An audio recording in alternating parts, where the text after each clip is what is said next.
Hello, everybody, and welcome to our first video in our course, Deep Learning.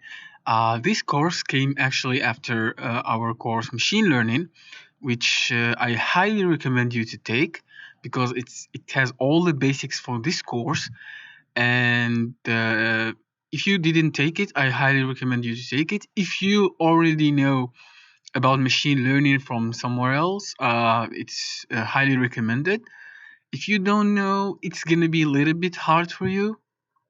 So I'm not sure is it going to be fine or not, but I really recommend that you take the first course about machine learning and then start out with this course. So what are we going to see in this video is we're going to talk about traditional learning and the existing problem that we're going to need to solve using deep learning or neural network for that matter. And also we're going to see a computer vision example. So what we had in machine learning is well, if you took the course, you know what are we talking about. If you didn't, I'm gonna try to make it easy for you. So in traditional machine learning, we learned about weights and biases, and well, we call them parameters, but now I'm gonna take it directly and call them weights, especially for deep learning. And so what we had is trying to learn what we called a hypothesis function. And the hypothesis function going to give us a decision boundary, which is this green curvy line, to separate the positive and the negative, to separate two classes. For example, we had in the previous course, we had the example of whether a tumor is benign or malignant. And we had X1, for example, is the age and the size of the tumor. So depending on the size of the tumor and the age of the patient, we can decide whether the tumor is malignant or benign.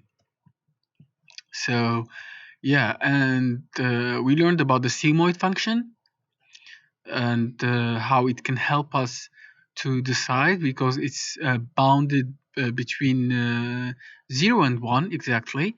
So if it's like less than 0.5, then it's not malignant. If it's more, then it's malignant, and so on.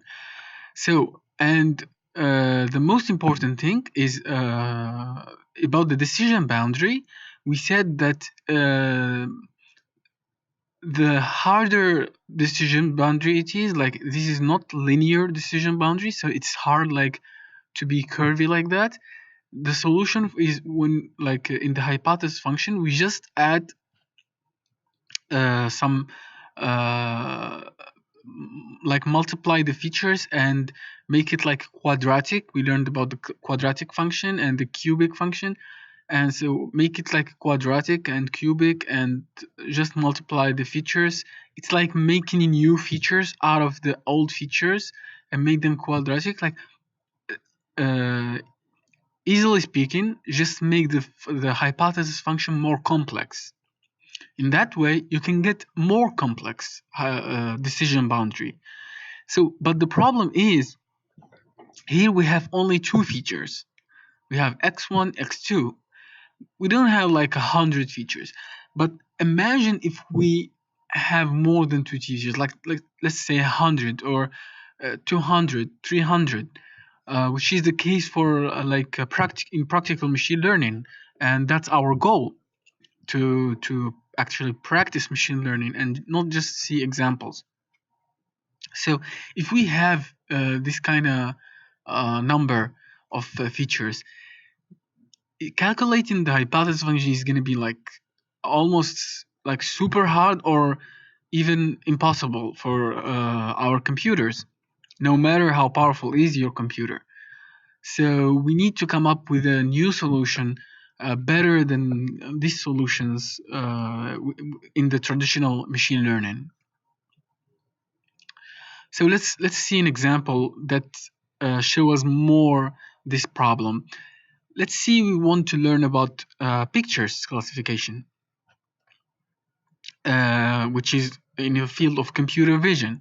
So we have houses, pictures of houses.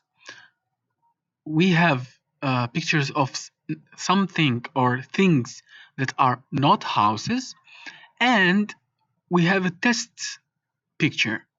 So we want to train our model to on this and this with the label yes, they are houses. That means y equals 1. And here with the label that these are not houses, that means y equals 0. So we have a logistic regression problem. So, but this is like in computer vision. So how we make a model that actually can learn, can know about this problem. So yeah. So let's see an example in the in the training data set, which is just one picture of the training data set. How do we feed this as an input to our model? Simply, we just like take each pixel. For example, this green rectangle here is kind of a bunch of pixels. So we take the value in each pixel and feed it. But imagine if like this is just imagine this is I think this is like few pixels. Of course, these numbers are just I just like put them there to show you the example. They are not real. So, but you can see here, this is like really small area of the picture, and you see like this is like really small, and it's already like kind of big input for the model. So you can see that if we feed a whole picture to a model like the traditional machine learning we saw, and we need to feed all this picture like with all its values, it's really huge, like really huge features, because each pixel is considered as one feature.